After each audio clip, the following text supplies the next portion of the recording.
dans un Burkina Faso où tout était paisible.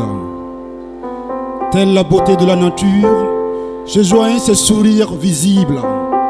On avait un pays et une seule armée en treillis. On était tous unis et on savourait pleinement cette vie. On se disait que ces instants seraient infinis et que la paix était un acquis. Dans une Afrique qui pleurait déjà la Libye. On n'avait pas compris que la paix était une quête pleine de négligence. On ne savait pas qu'un jour on serait obligé d'aller à sa reconquête. Mais tout est allé si vite.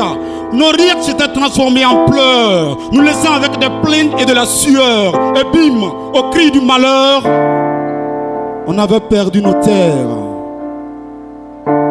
notre tranquillité et notre pays.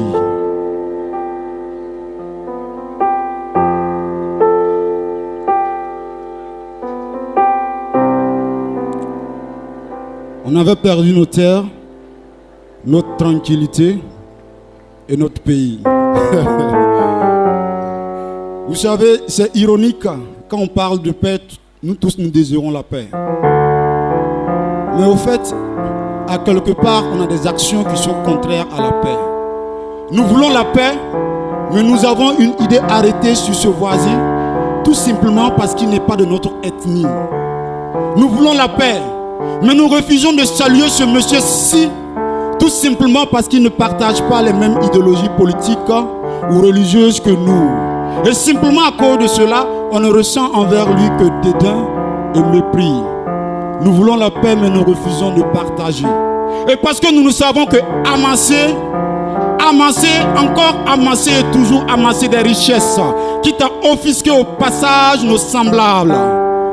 Nous savons que nous avoir le ventre plein, quitte à pousser un embonpoint tout en face de ce voisin qui, lui, pose sur les os, crève de faim. Et parce que les uns mangent et les autres regardent, les révolutions ne peuvent en aucun cas prendre fin. Nous voulons la paix, mais nous refusons de pardonner. Et parce que nous nous sommes tus face à l'injustice et avons tourné le regard face aux cris des oppressés, nous avons jeté les prémices de la haine.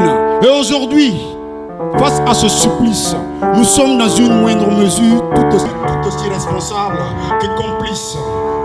Il ne peut y avoir de paix sans pardon. Il ne peut y avoir de paix sans justice. Il ne peut y avoir de paix sans unité. À plus forte raison dans notre société actuelle, l'on ne saurait parler de paix sans solidarité. Parce que le monde est pluralité, la vie est complémentarité et l'existence est solidarité. Et si on commençait par partager notre pain avec ceux qui ont faim? Et si on tendait la main à ceux qui sont réellement dans le besoin?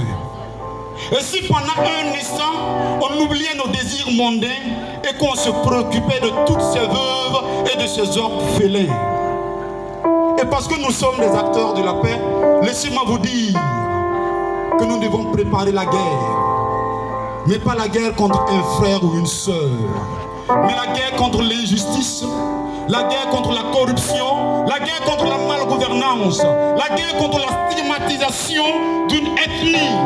Et parce que Christ nous donne sa paix, je le sais, et j'en suis convaincu que bientôt, un soleil nouveau se lèvera à l'horizon.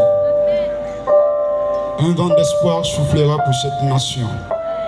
Et tous les filles et les fils de ce pays se réuniront sous le même arbre à palabre. Et là, nous parlerons d'une seule et même voix en faveur de la paix. Là, nous déposerons nos armes, on susurrera les larmes. Et d'une seule main, nous tracerons les sillons du développement. Je le sais, j'en suis convaincu que bientôt, dans un avenir proche, un soleil nouveau apparaîtra à l'horizon. Un vent d'espoir soufflera pour cette nation. Et tous les fils et les filles de ce pays se réuniront sur le même arbre à palabre.